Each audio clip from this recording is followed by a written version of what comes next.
Hello everyone, this is me Sadia here। मैं आपके लिए लेके आई हूँ एक और रीडिंग जो कि होगी फॉर whoever needs it।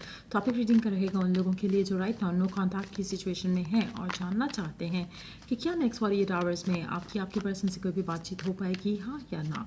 तो उसके लिए रीडिंग आप चेक कर सकते हो।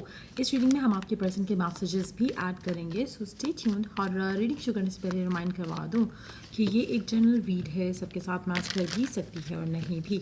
सो जो बातें जो मैसेजेस मैच करते हैं आप उन मैसेजेस को पिक करो और बाकी सबको छोड़ दो। अगर आप पर्सनल रीडिंग्स चाहते हो पेपल से या इजी पैसे पेमेंट कर सकते हो, सिर्फ तभी रीच आउट करो ताकि आपका भी टाइम वेस्ट नहीं हो और मेरा भी।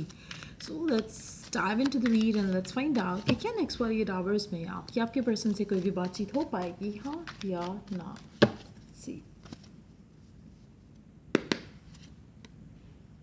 10 of Wands, Queen of Wands, the tower. Definite no is the answer, क्योंकि मेजॉरिटी लोगों के लिए मुझे लगता है कि जो सिचुएशन चल रही है आप उसमें से अपने आप को निकालना चाहोगे, उस सिचुएशन को आप एंड करना चाहोगे जो आपकी राइट नाउ अपने पर्सन के साथ चल रही है। So there is a lot of burden, there is a lot of pressure जो आप ले रहे हो इस कनेक्शन को लेकर, इस सिचुएशन को लेकर। मुझे लगता है कि नेक्स्ट 48 आवर्स में आपको लगेगा कि शायद it's time for you to move on, शायद it's time for you to let it go और लेट इट बी। क्योंकि कहीं ना कहीं आप सोचोगे नेक्स्ट 48 आवर्स में कि आप में why do you have to be there, like आपको क्यों सफ़र करना है इस इंसान के लिए, आप क्यों इस सिचुएशन में अपने आप को डाल के रखोगे जहाँ पर आप फॉर ग्रांटेड लिए जाते हो, जहाँ पर आपको वैल्यू नहीं किया जाता। सो मेजॉरिटी लोगों के लिए मुझे लगता है कि आप अपने आप को उस सिचुएशन से निकालोगे जो कि आपको ऐसा फील करा रहा है, और आप कोशिश करोगे कि आप चेंज जो है, जो हो चुका है, जहाँ पे नो कांटेक्ट चल रहा है, आप उसको होने दो।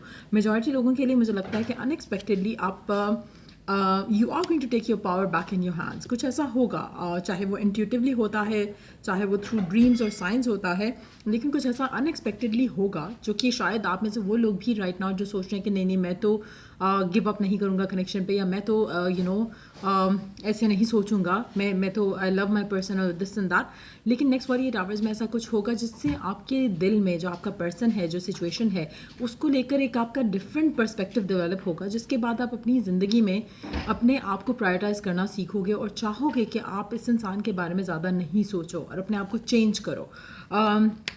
आप में से मेजॉरिटी लोगों का फोकस आपके खुद के ऊपर आने लगेगा नेक्स्ट 48 आवर्स में। और मुझे लगता है कि ये जो शिफ्ट है ये इतनी इम्पॉर्टेंट है कि आपकी सोच है कि आपको तब तक आपकी लाइफ में, आपकी लव लाइफ में जस्टिस नहीं मिल सकता है जब तक आप खुद को वैल्यू करना नहीं सीखो। और ये चीज़ जो आपके अंदर बदलेगी, इस चीज़ से आपकी ज़िंदगी में, आप अपनी ज़िंदगी में आगे बढ़ सकोगे। क्योंकि मुझे लगता है मेजॉरिटी लोग ऐसे पर्सन से डील करें जो कि नॉन कमिटल है, ऐसे पर्सन से डील करें जो ज़्यादा ओपनली एक्सप्रेस नहीं करता, और ऐसे पर्सन के लिए अपनी लाइफ को होल्ड करना इज़ रॉन्ग।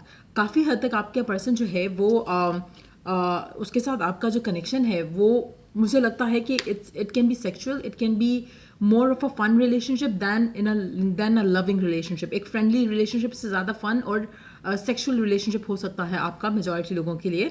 और मुझे लगता है कि ऐसे पर्सन के लिए अगर आप अपनी लाइफ को होल्ड कर रहे हो थिंकिंग कि ही और she could be the one, तो मुझे लगता है कि आप खुद के साथ ही गलत कर रहे हो और आपको इसमें सिर्फ और सिर्फ पेन और सफरिंग ही मिलेगा। तो मुझे लगता है कि नेक्स्ट 48 आवर्स में मेजॉरिटी लोगों के लिए ये एक अंडरस्टैंडिंग जो है, जो आने वाली है, उससे आपका थॉट प्रोसेस चेंज होने वाला है इस इंसान को लेकर, और आप काफ़ी हद तक रेडी हो जाओगे to surrender, to let go of this person and surrender your love life. Not that कि सरेंडर करोगे इस इंसान को लेकर कि यही पर्सन आपकी ज़िंदगी में आएगा। मुझे लगता है कि आप इसमें से अपने आप को निकाल पाओगे, इस कनेक्शन में से अपने आप को निकाल पाओगे, और आप चाहो कि कोई ऐसा रिलेशनशिप आपकी ज़िंदगी का हिस्सा हो जो कि फुलफिलिंग हो, म्यूचुअल हो और रिस्पेक्टफुल हो, जहाँ पर आपका पर्सन आपको वैल्यू करे। क्योंकि ये पर्सन जिसके साथ भी आप करंटली डील कर रहे हो, मुझे लगता है कि ये पर्सन आपके साथ ऑन एंड ऑफ रहा होगा, और हर दफ़ा आपको इससे एक्सपेक्टेशन हाई होती हैं, लेकिन पर्सन जो है वो कुछ ऐसा करता नहीं है जिससे आपको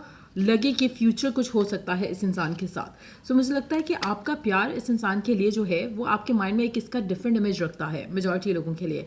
जैसा ये पर्सन है आप इसको उस एंगल से नहीं देखते हो, आप उसकी सच्चाई नहीं देखते हो, आप वो देखते हो जो आपका इमेज है इसके, आपके माइंड में इसका जो इमेज है आप उसको देखते हो, which is also putting you in that zone जहाँ पर आप हर्ट होते हो।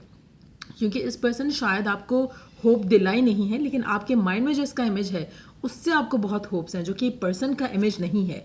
सो कहीं ना कहीं मुझे लगता है कि आपकी डिज़ायर, आपकी विश जो है वो ये पर्सन फुलफिल नहीं कर सकता है। कहीं ना कहीं जो आपका इमेज है वो कम्प्लीटली ऑपोजिट है। अगर आप एक पेपर लो, पेंसिल लो और वो चीज़ें लिखो जो ये पर्सन के अंदर है नेचर वाइज, और जो आप डिज़ायर करते हो अपने पर्सन में, तो वो आपको एक भी चीज़ नहीं मिलेगी जो कि दोनों में सिमिलर हो।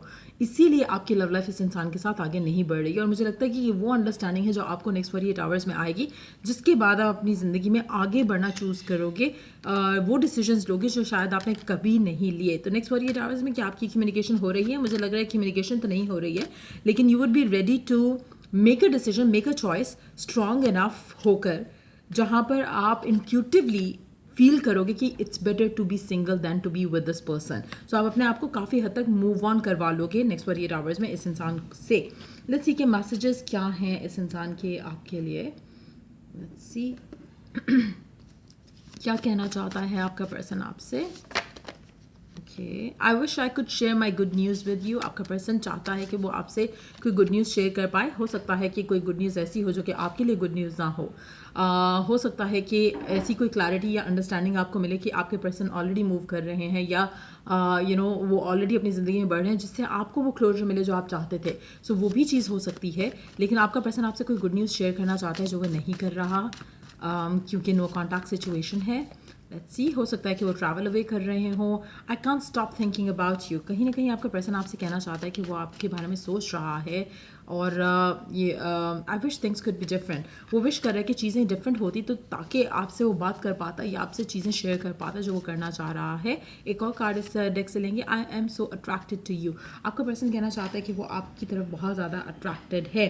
Let's see some more cards, और क्या कहना चाहता है आपका पर्सन आपसे। Okay, we have I want to reach out but I'm scared. आपका पर्सन आपको रीच आउट करना चाहता है बट स्केयर्ड है। मुझे लगता है कि स्केयर्ड इसलिए नहीं है कि आप क्या कहोगे, स्केयर्ड इसलिए है क्योंकि वो आपको रीच आउट करना चाहता है to share the good news, और शायद इससे ज़्यादा वो आपको और कुछ नहीं दे पाए। शायद इसलिए स्केयर्ड है कि उसको रीच आउट करना चाहिए या नहीं करना चाहिए। हैप्पी गो लकी किस्म का पर्सन हो सकता है आपका, उसको शायद एक कमिटमेंट वाली चीज़ नहीं चाहिए, क्योंकि उसका एनर्जी जो है वो किंग या क्वीन ऑफ वॉन्ड्स जैसी है। So this person likes to have fun. इसको कमिटमेंट या वो चीज़ नहीं चाहिए जो शायद आपको चाहिए। Stubborn in a good way. आपका पर्सन स्टबर्न हो सकता है। I love my kids more than anything. So आपका पर्सन मैरिड भी हो सकता है आप में से कुछ लोगों का, और मुझे लगता है कि अगर वो मैरिड नहीं है तो उसकी फैमिली उसके लिए बहुत इंपॉर्टेंट होगी if this person doesn't have kids. तो ये थी रीडिंग आप लोगों की। अगर आपको हेल्प किया हो, गाइड किया हो, तो लाइक शेयर सब्सक्राइब ज़रूर करो। Till I do the next reading आप लोगों के लिए टेक केयर एंड बाय।